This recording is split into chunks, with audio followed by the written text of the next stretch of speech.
So, welcome back to the show, everybody. Today, we got a very interesting topic that I think can go several different ways, but we are excited to bring it to you. There are 4 main paths to becoming a millionaire or becoming wealthy over your lifetime. We are going to give you a deep dive into how. So, for context, this actually came from an article that I read in 2019. Mm-hmm.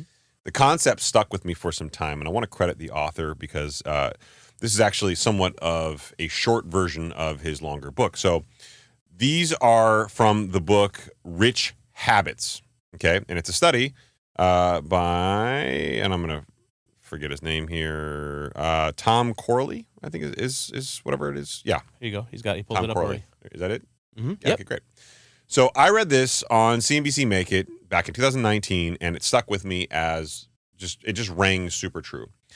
And what he went into this book doing is studying the habits of millionaires.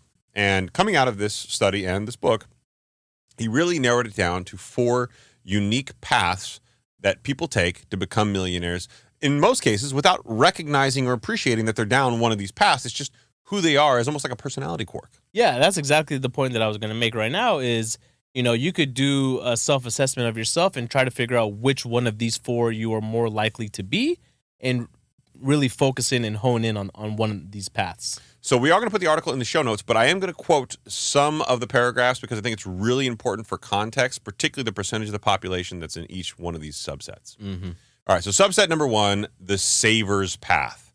So just less than 22% of millionaires in the study chose to take the saver/investor path. Mm-hmm. Not only is this the easiest way to build wealth, but if you start early, it almost always guarantees a lot of money. The savers investors in the group reach their first $1 million around their mid to late 30s and accumulated an average net worth of $3.3 million by their mid 50s. Now, in order to be able to do that, they would have had to start really early. This really reminds me of a viral TikTok that I saw. With your face on it and I think a $100 bill behind it, was it? And I think it said, the caption read, $1 million guaranteed. So if you remember what that TikTok said, if you started investing $166 a month, basically $2,000 a year, by the time from between 19 to 28, by the time you are 65, that money right there will have made you $1 million in your lifetime.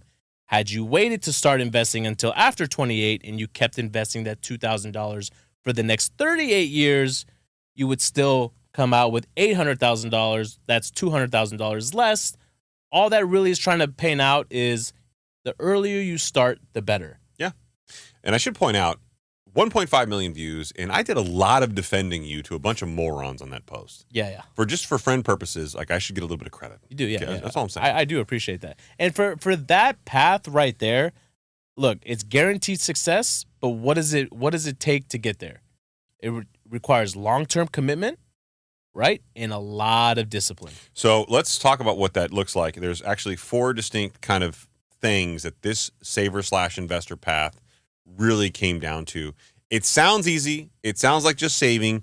It's a lot more complex, kind of like what Saied alluded to with discipline. Number 1, they typically had middle-class income. Many reached a 6-figure salary earlier in their careers, and if they didn't, they lived very, very frugally. And the reason why they lived frugally is so they could save more money. They had a low cost of living and preferred to save rather than spend lavishly, so they weren't wearing the Travis Scott lows. The gifts that I was given. Were they gifts? Did I give those to They you? were gifts. No, my wife bought these. Oh, that's right. So it's coming out of the same pocket. Through me. Number 3, they save 20% or more of their income. That's a lot. That's a lot, especially during this day and age. I mean, if you haven't already started that, it'd be really hard to just up and start that tomorrow. But definitely something you should be aiming to do. So obviously the group requires an enormous amount of financial discipline. Ideally, the people who listen to the show, that's you. I mean, you're clearly interested in finance. The younger you are, this may very well be you. Most people in this group started investing and saving in their early life and continue to do so prudently for many years. Now, keep in mind, if you start in your late teens, early 20s, and you get to your mid 30s, that's 15, 20 years of saving and investing. Right. It's possible to become a millionaire in that time. The problem is social media wants you to be a millionaire like now. Right. I want a Lambo. None of the people in this group were people who bought a Lambo, okay? Right. I'm sorry. Right. We're gonna dive into one of these paths later. I don't know what it's called in the article that Chris is gonna read. We labeled it the company climber path. But I think what happens to a lot of people is they begin on this path, but then they also ultimately want to start the savers path later, thinking that once I make more money, I'll begin saving. When really, in order to accomplish this path, it's a long-term commitment, meaning starting early and remaining disciplined for a long time. Yeah, so number 2, the dreamer's path, the sexiest sounding one, as far as I'm concerned. Yeah. Look, it is look, the article goes on to say this is very possible, right? But it does require you to have a lot of faith and a lot of love and passion for what it is you're trying to do. Very difficult to accomplish this if you have a family, you have kids you need to be thinking of, you want to raise. I mean, you could see how someone could get pulled away from this path. But for reference purposes, the savers path was about 22% of the millionaires reviewed for this content. Okay, the dreamers path 28%, so 6% more. So perhaps the hardest path to building wealth because it requires a pursuit of a dream, such as starting a business, becoming a successful actor, musician, or author. Approximately 28% of the folks in the study were dreamers, and they accumulated an average net worth of $7.4 million as compared to the average of $3.3 million in the saver investor path. So double, more than double. Right. Okay, so higher percentage, 28%, more than double the actual wealth. Right. That's pretty astonishing. It is pretty astonishing. Now, I do think that this is a wide variety of people. I mean, starting a business and let's say somebody up and leaving and moving out to Hollywood saying, I want to become an actor, 2 completely different things. Well, yes and no. It does come down to the same expertise that we've given a lot of people over time. And it comes down to that old adage, you work a day doing something you hate versus working a day doing something you love. Right. Right? And doing something you love, you never work a day in your life, right? Yeah, that's true. No, that is very true. And the main topic of why we're bringing all this up, we will dive into later. But starting a business here, right, being an owner of a company and seeing it grow over time, it's no secret that owners of companies, are well off and wealthier than the employees that they service, right?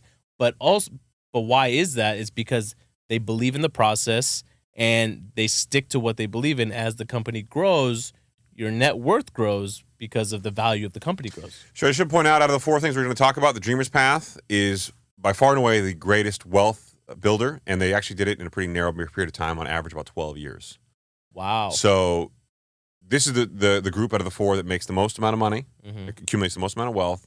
They do it in a pretty narrow period of time, but you have to be passionate. You have to be able to believe in the dream, and you have to push through a lot of the negativity and people telling you can't or shouldn't do it. Trying to make ends meet early was not easy. At first, getting a steady paycheck was, quote, nearly impossible, one dreamer said. It was even harder for those who had families to support to finance their dreams. Some decided to put off buying a home, while others dipped into their retirement savings. If you're risk adverse, this path may not be for you. Yeah, man. And I think given the times that we're in now, it's no secret. I think several years ago, the average age of someone buying a home for the first time was 30 years old. That's now up to 36 years old. I know, man. So people are having to push out, their dreams of, owning a home. And, a lot of people don't want to start a family until they do own a home. But now I think they're being forced, to maybe change those plans. Yeah, shout out to Sydney Lake at Fortune. Actually was quoted in an article covering a lot of those topics today in Fortune. Oh, wow. Where we talked about how California has the most $1 million neighborhoods by far in the country, like over 200. And the next 4 or 5 combined are still less than California. Got it. So pretty significant. The next path, the expertise-driven path, the book actually calls it the virtuoso's path. Roughly 19% of the participants in the study chose this path. Virtuosos are among the best at what they do in their profession. They are paid a high premium for their knowledge and expertise, which sets them apart from the competition. It took the virtuosos, however, on average about 20 years to reach an average net worth of $4 million. Some worked in the medical field, while others worked in law, right? So doctors, lawyers. A handful either worked for large publicly held corporations, and they were small business owners with highly profitable enterprises. Right. And now this could also still kind of couple with the dreamer's path, right? You see a lot of expertise. That you could be someone in the automotive business and you really passionate about, working on, let's say, a specific kind of car or a certain kind of build. Well, if you're that's your expertise and there's a market out there for it and you're the best, People will come and pay for the best. I think the difference here is that in entrepreneurship defines the two of them, right? So the virtuoso path, you don't necessarily need to be an entrepreneur to make money. Mm-hmm. You become a subject matter expert and you're making money because you know a ton of this, about this, and people are going to pay you to do this. And you have the experience, right? Yeah, versus a dreamer, you're building an entrepreneurship path. Like you're building a business off of your passion for this. That doesn't mean you're a subject matter expert. There's lots of people who are passionate about something, that are doing it, that develop expertise over decades of doing it, that make great money. And there's plenty of people we all know. You're like, oh, fucking Timmy from high school, he was an idiot. How is he worth millions now? Right. He's dreamer's path. Yeah. You know? And when I was researching for this topic today, I was thinking to myself, there's a guy that I know that is doing very, very well, and he's making a great living off of coaching basketball. And he's not in the NBA, he's not in college, but what does he do? He has like these travel club teams, and he's that good of a coach, and he teaches these kids so well that around the clock, any spare time he has, he's performing drills at the house with them. He's got club teams. Parents are willing to pay him to host the club teams, and he's traveling with these kids all around, and he's doing an amazing job, all levels, everything from 8-year-olds all the way up to high school. And But not a guy who made the NBA. Not a guy that made the NBA, but he had love for this so much that he's like, I'm going to find a way to make this happen. Let's be clear. There's lots of people in that position who wind up coaching high school and not making a ton of money. Right. Yeah. They're passionate about it. They love it, but they don't have that same entrepreneurship drive. Yeah, exactly. The dreamer's path. Mm-hmm. So, and then the expertise-driven path. I'm sorry. Yeah, the company climber's path, I should say. Yeah, the expertise-driven path, I think, is the virtuoso path, and then the company climber path is the last one. So this one, near and dear to Chris's heart. This is me, effectively. I think I'm a combination of multiple here, but I'm an arrogant prick, so you never know. I mean, we're definitely trying to do multiple. Climbers are individuals who work for big companies and devote all of their energy, see right there, not me, into climbing the corporate ladder until they land a senior executive position. This is the second hardest path to becoming a millionaire. About 31% of rich people studied fell into this group. It took them an average of 22 years to accumulate a net worth of $3.4 million or more. In most cases, their wealth came from either stock compensation or a partnership share of the profits. So stock compensation. So this brings us to what I really wanted to get into this week's teaching segment for the show, right? I know there's gonna be a lot of people out there that are like, look, I'm not an entrepreneur by nature. It's going to be hard for me to start a business and be a part of that dreamer's path and really grow, because that's how some of these companies start off really small and they actually turn into like some small cap companies, right? That are $300 million to $2 billion in size. And what happens there is when you're an owner of a company, right, and you're paying out your employees, you're paying the salaries, you're paying all the operating costs, the remaining profits come in, and you split it amongst the owners. What do? Do you reinvest in the company? You continue to grow. As they continue to grow and the profits continue to grow, the valuation of the company continues to grow based on multiples, right? Yep. And that's something that I wanted to get into with you that I know you know a lot about, because, there's different multiples for different companies in different sectors. Can you explain what multiples are? Yeah, so I think that's perfect for Chris to dive into. So the valuation that a company would get upon selling isn't going to be the tangible book value of the company. Yeah. A great way to look at this is a lot of companies trade above their book value, how much they should be worth according to what they have from the accounting perspective. And I'm simplifying a much broader concept. But so, for example, Apple trades at a premium of its book value. It trades at a much higher stock price. And that's how much each share is worth in the open market. That's certainly one way to look at it, and they're getting a multiple of their book value. Right. Right? Apple currently trading at $168.84, but their tangible book value is probably less than that. Right. It is less than that. And as you find that companies are more and more value, think NVIDIA, for example. NVIDIA is trading at a crazy multiple above where they are. Right. If a company is not doing well, they're going to sell at a discount to their tangible book value. Mm-hmm. I want to get a deal in buying you, so I'm going to buy you for less than you're tangibly worth. Right. Than you're really worth.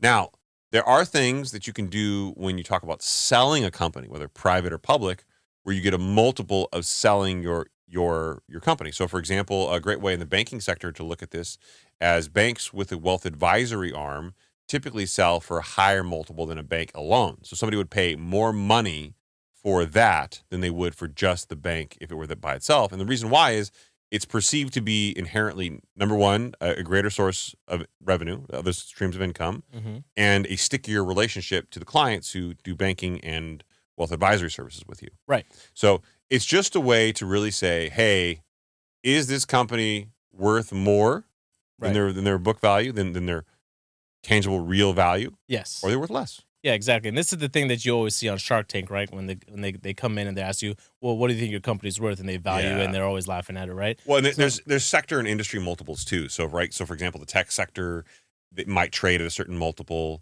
This is also really challenging when companies go public too, especially like in the tech sector.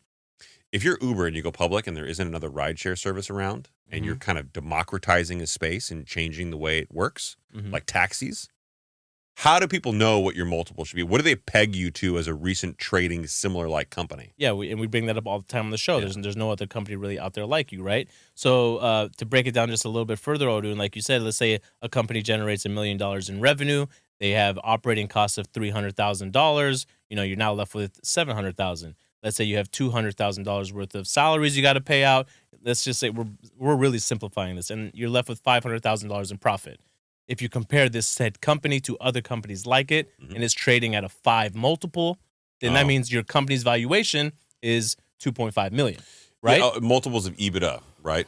Earnings before interest, taxes, depreciation, and amortization. Right. So how much money you're making times this multiple really says what someone should pay for you. Kind of a different concept, but along the same lines. The same lines, right? So now you look at it like, okay, based on how many owners are there, that gets divided up. What do these owners do with this? $500,000 they left? Do they take it out and pay themselves a salary, or do they reinvest and grow it? Next thing you know, the following year they're making $2 million, and now that multiple is growing. So I know a lot of people who listen to the show are real estate investors, and they go, okay, well, how do I correlate that to what I do for a living? Okay, when you look at buying a property, you're buying a property based on the income that it can make.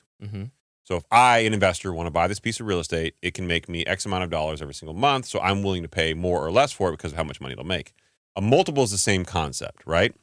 If this business is going to make me $1 million a year, how much more am I willing to pay for it because I know it's going to make me $1 million a year versus it making me $500,000 a year? Right, exactly. So now to get to the next step of this conversation, what I really wanted to get into is restricted stock units. So not everyone out there is going to be able to start a company like this and be one of the primary owners of the company to really help grow their net worth like you would in the dreamer's path. RSUs, baby. RSUs, restricted stock units. This is something that people are, offered upon like signing on, right? And sometimes there's a structure. You can get them in bonus structures. You can get them when you sign on to a company. You can get them before a company goes public. And that's a little tricky. When you get them before a company goes public, you're banking literally on the idea that it'll go public and those things will then have a value correlated to the stock price. Right. So this is something that I think if you're young and you're upcoming, you're looking like what kind of industry to get into or what type of job you can seek, like this is something that you can strive to get.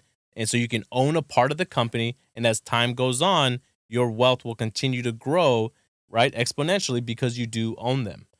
Yeah. So a great example of an industry that we all kind of know and inherently have an understanding of, the tech sector. When all these new startup companies start, they say, okay, well, if you can't afford to pay me a whole bunch of money, why would I come work for you and work these crazy ass 16-hour days? They give them RSUs. So a lot of them will get RSUs at a really low strike price, and I'll explain what that means in a minute. But let's say you go work for Robinhood pre-IPO, and Robinhood gives you, Saied, 10,000 RSUs valued at $5 a share. Okay. Right? And they go public. And now their stock price is $25 a share. You can buy all those RSUs, or you have all those RSUs at a $5 strike price. So you can basically sell them at market and take the $20 per share, right? Right. Or in some cases, they vest and you actually have them and you have ownership of them. That's exactly the point I was gonna say. So the key part to this is what they will do is because they can't pay you as much upfront, like Chris said, they'll usually give you a structure, right? It's usually like a 1-year cliff, I think they call it, and then 4-year vesting. Cliff vestings, it's not uncommon at all. In the banking sector, in most places that have a change of control, change of ownership agreement, it's usually a 3-year type structure. Okay. Although I have negotiated in the past 4-year versions of this. But basically, let's say you get, and this is where people get the banking compensation stuff really confused. Okay. Especially right now, how are these bankers making all this money? It's because they've had years. So the way it works is year one, I get most of my compensation in the banking business in the form of stock, right? So my base salary, and then a multiple of that I get in the form of my bonus package. But the overwhelming majority of it, as you go higher up in a company, winds up being through RSUs. Yes. But you don't get it all at once. You get 1/3 of that in stock available day one. You get 1/3 of that a year later, and you get another 1/3 of that 2 years later. And this is the way the company can incentivize you to stay longer to make sure you Right. don't leave, right? Because you're not going to get those restricted. Those are restricted. You're not going to get those restricted stock units unless you're employed at the date of distribution a Right. year later. Right. They don't fully vest. But when you've worked for a company for 3 years, Mm-hmm. now you've got 3 years of those vesting every single year. Right. And as those vest every single year, you're getting paid for it. So people are saying, well, Chris, how are these executives taking home these big ass bonuses right now? Well, they've got 3 years prior to the last year where they were strained that they're still getting paid out on at least 2, if not 3 years of that. Right. Exactly. Yeah. So that's something that I really wanted people to take note of. This is definitely an option for you because if this is offered primarily, like we talked about, in the tech industry, in the finance industry, New companies. in the healthcare industry, startups all the time. I know Odun has somebody close in his inner circle that was working for Twitch back in the day. That was offered a lot of RSUs, and they fully vested, and he stayed there. And Odun, I think the company, didn't Twitch get bought out by Amazon? Amazon. Yeah, they were. Twitch got purchased by Amazon in an all-cash deal for almost like $1 billion. So is that guy buying you lunch a lot? I mean, yeah. Why is this guy not on the show? Yeah, I mean, He used to. Yeah, he used to. used to. Ooh, now he's rich and doesn't want to be associated with you. Yeah, anymore. yeah. I can't do left that. San Francisco, so Oh, that's right. He's in the Bay Area. Oh, that's right. You did live in San Francisco. yeah. Now he came down here last month and he took me to Joey's for dinner. Ooh, nice. Joey's. In Newport. Yes, I sir. like Joey's. You Where- like Joey's? Huh? You like Joey's? I mean, I think it's a little overhyped. The food's good, Food's okay, yeah. but you know, Ambiance? the I'm more of a ambiance is- Houston's guy. It's just so Newport beachy, like over the top, you know. Met Dwayne Wade there. Exactly the reason why I don't want to go. That why you don't want to go? I saw him at Puffy's house. Don't. Oh no, that's his boy. It is his boy. Yeah. I know. Look, trust me. I know what I'm talking about. Yeah. I'm in the scene, bruh. Yeah, man. I'm not. No. I'm Not anymore. Not that scene anymore. Yeah, not anymore. So But, look, if Yeah, thi- to answer your question, sorry, Saied. Yeah, he was at Twitch, got purchased by Amazon, and he had to stay there for a few years for Yeah, it's a retention. correct. Yeah. so You usually get a retention bonus for that, though. yeah, absolutely. So don't just look to be, try to aim to become wealthy by chasing promotions your entire career and say, I'm going to save later, I'm going to save later, I'm going to save later. I'll get to it down the road.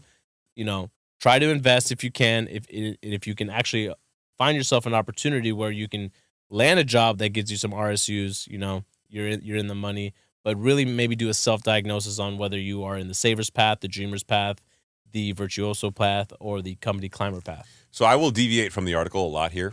I have always believed, and frankly, the premise of much of what we advocate on the show is you can do both.